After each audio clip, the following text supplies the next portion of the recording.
yi nuyu naa leen maa ngi tudd Guy Marius Sagna di wax ci turu FRAPP suñu teewaay fii nag tey ñun waa FRAPP mooy ñëw pour exprimer toute notre solidarité à nos frères et sœurs de Y'en a marre. Une double solidarité. Benn solidarité bi mooy suñu doomu ndey Kilifeu ak Simon ci li leen dal. Beneen solidarité bi mooy l'institution Y'en a marre bi nga xam ne gis nañ ne il y a une entreprise, une tentative de liquidation et de démantèlement systématique de ce mouvement-là. ñaar yooyu moo ñu fi indi yonent bi da doon wax ne sa mbokk bu tooñee na nga taxaw waaye bu tooñulee itam buñ ko tooñee na nga taxaw ñun dañoo ñëw dox tànku mbokk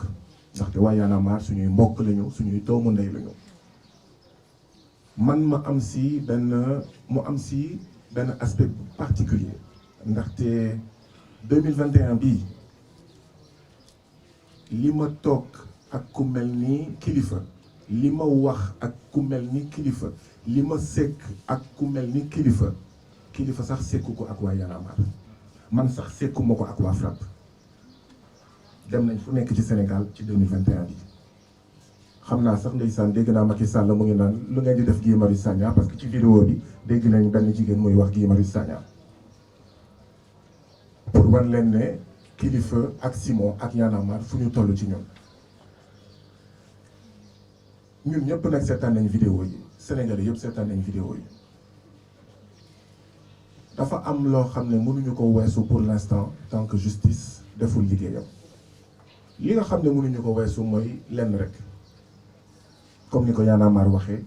ñu ngi naxarlu di mettitlu posture bi nga xam ne gis nañ ko ci vidéo bi te mu jógee ci suñu mbokk suñu doomu ndey bi nga xam ne fu ngeen natt suñu coofeel ci moom weesu na ko muy Kilifeu maanaam moralement am na posture ak kàddu yoo xam ne mun nañ ko duut baaraam mun nañ ne yéen waa Y'en a marre yéen waa FRAPP yéen waa nangam lii ngeen di xeex posture bi est-ce que dëppoo na ak li ngeen di xeex sur le plan moral ñu koy naxarlu di ko regretter waaye bu weesoo loolu dañuy bàyyi justice def liggéeyam lii mooy premier aspect bi deuxième aspect bi nag mooy dafa am ay éléments yoo xam ne dafa wane un complot manifeste duma ci sori vidéo bi nu mu génnee fekk waa ji mu ngi kaso kan moo ko génnee gendarmerie wala administration pénitentiaire wala avocat bi gi sekk Thierry Mamadou Diallo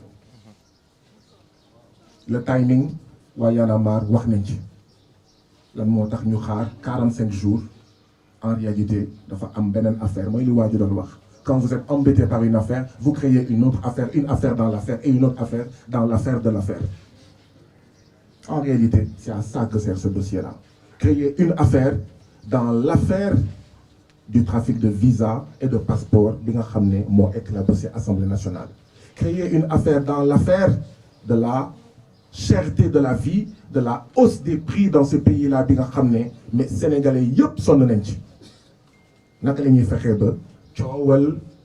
Y'en a marre bi coowal Kilifeu ak Simon muur sax wala jéem a muur sax la cherté de la vie lii mooy wax ci mais autosaisine sélective procureur waroon na njëkk ne mais diffusion de données personnelles de manière illégale bu fekkee autosaisine rek mais foofu nga war a njëkk autosaisir sa bopp nee nañ waaw c'est que problème bi dafa am un caractère de trouble à l'ordre public mais nervis yi nga xam ne pendant des mois ils ont agressé des Sénégalais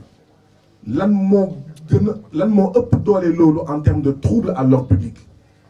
fu ñu dem ñu ñuy dóor fu ñuy dem ñu ñuy bastonner. Le procureur n'a pas estimé que les nervis de Nianing, les nervis du Fouta, les nervis de xawma fan ak fan, c'était pas un trouble à l'ordre public qui était suffisamment grave et dangereux en termes que ay Sénégalais dóor ay Sénégalais yeneen Sénégalais jël jaasi pour fayu. Procureur autosaisirul jusqu'à présent les nervis sont là ñu ngi daw libres comme l'air, leurs photos ont été diffusées partout. Ñu ne léegi dossier bi moo constitué un trouble à l'ordre public tel que il faut que ñu def lii. Autre élément constitutif du complot. Procureur dafa ne enquête et arrestation loolu fu mu musee am waxul enquête après ñu xaar les résultats de l'enquête pour arrestation dafa ne ñaar laa leen sant na ngeen commencé enquête ba pare na ngeen leen arrêté loolu ku mu doyul dara dootu la doy. Trafic de migrants day am S du ngeen mës a lire trafic de migrants te migrant du am S. Lan mooy migrant dafa am définition naam du kaddu wolof kaddu nasaraan la migrant dafa am tur ak sant. Lan mooy tur ak sant migrant mooy koo xam ne dafa jóge cim réew mu ndóol mu am jafe-jafe économique ne day dem ci beneen réew ngir am fa xaalis pour wàññi coono woon loolu mooy migrant. Ndax dégg ngeen ci vidéo ñaari vidéo yu lëmbee Sénégal ci dossier bi Thier ne moom day migré kan moo am impression que Thier c'est un migrant wala il aspire à être migrant lenn rek la ñu dégg et même dans l'enquête Thier l'a confirmé sama doom dafa feebar et les enquêtes ont confirmé que Thier dafa am doom bu feebar. Trafic de migrants pour lan donc li ñu bëgg a teg ki nga xam ne moom mooy Simon c'est un autre élément du complot mooy trafic de migrants. Kan mooy migrant bi Thier non ce n'est pas un candidat à la migration c'est un candidat pour yóbbu doomam mu dem faju waaye dafa fekk ne am na charge yoo xam ne boo ci yemee du mujj fenn dañ leen di juger semaine bii jox leen sursis bàyyi leen ñu ñibbi. Autre élément du complot xam ngeen lan moo tax procureur toog 45 jours soog a jóg parce que mënul woon jóg y avait pas de plainte. C'est la première fois qu'on voit un procureur s'autosaisir dans un dossier qui concerne 2 Sénégalais te plainte amul. 5 membres du FRAPP ñu dóor leen fële Nianing depuis mois de mai ñu porté plainte déposé gendarmerie depuis mois de mai ba tey jii nii tous amul. Il faut être sérieux là ku mu leerul ci ne lii kumba am ndey ak kumba amul ndey la dara du la leer dara dootu la ko won. Dama ne dañoo waxoon kumba am ndey ak kumba amul ndey ci Karim Wade du dëgg du yoon ci Khalifa Sall du dëgg du yoon ci Ousmane Sonko du dëgg du yoon. Et ils ont commencé duma lim Bougazeli effectivement Bougazeli est libre comme l'air ngeen foog ne dëgg la drogue nañu waxante dëgg waa Y'en a marre ay jàmbaar lañu Kilifeu ak Y'en a marre ils ont donné une leçon de bonne gouvernance depuis 2012 fan ngeen déggee Macky Sall APR ak Benno Bokk Yaakaar def communiqué quand régulièrement tous les jours des ministres sont épinglés ci toje alalu réew mi kañ ngeen dégg un communiqué de l'APR muy wax les ministres les directeurs épinglés lu am promotion. Y'en a marre a donné une leçon de bonne gouvernance à Macky Sall à l'APR et à Benno Bokk Yaakaar ne leen vous ne pouvez pas rester silencieux quand ci alalu askan wi ñuy jàpp ñi nga xam ne ñun la ñuy liggéeyal suñu surga di toje di sàcc di seeñu suñu alal ñii dañ leen war a décorer. Il devrait y avoir 100 1000 1500 1 million de Y'en a marre dëkk bi continent bi jëm kanam. Kilifeu a donné une leçon de bonne gouvernance à tous les militants de l'APR et de Benno Bokk Yaakaar kan la ñu cité 94 milliards Mbaye Prodac ña xaw ma Ciré Le Postier Thérèse Faye ak ñoom seen la liste elle est longue. Cheikh Omar Niabe Anne kan ngeen gis dans cette très longue liste kenn ku démissionné ne je veux mettre à l'aise le gouvernement et mon parti. Kilifeu a suspendu l'équivalent d'une démission. Gars yi loolu dañ ko war a siwal dañ ko war a jàngale dans des facultés de sciences politiques. Politiciens de l'APR, prenez-en de la graine. Politiciens de Benno Bokk Yaakaar, prenez-en de la graine. Politiciens de l'opposition, prenez-en de la graine. Lii mooy wax ci lii moo ñu fi indi. Il y a 2 parts. La responsabilité individuelle. Et moralement, oui,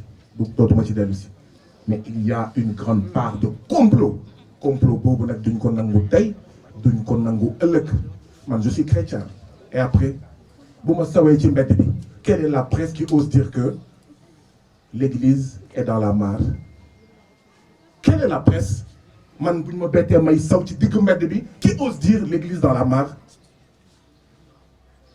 Et une partie de la presse, pas toute la presse, parce qu'elle a reçu des enveloppes en espèces sonnantes et trébuchantes, ose dire il y en a marre dans la mare.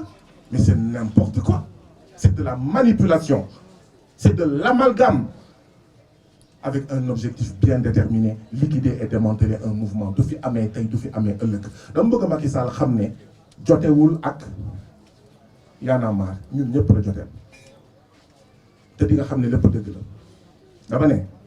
préfet bu Ndakaaru wax na waa Y en a marre ne leen yéen waa Y en a marre ak yéen waa diw ak diw ak diw bi ngeen duggee ci dossier Ousmane Sonko bi la ñu xam ne ñàkk nañ. bu ngeen ko bàyyi woon ak ñur nekk ndulli nañ ko yàgg na. Nous avons un président de la République, Macky Sall, à l'esprit revanchard. Et c'est cette revanche qui est en train de continuer. waaye wallaay ñun ñooy am ndam jërë ngeen jëf.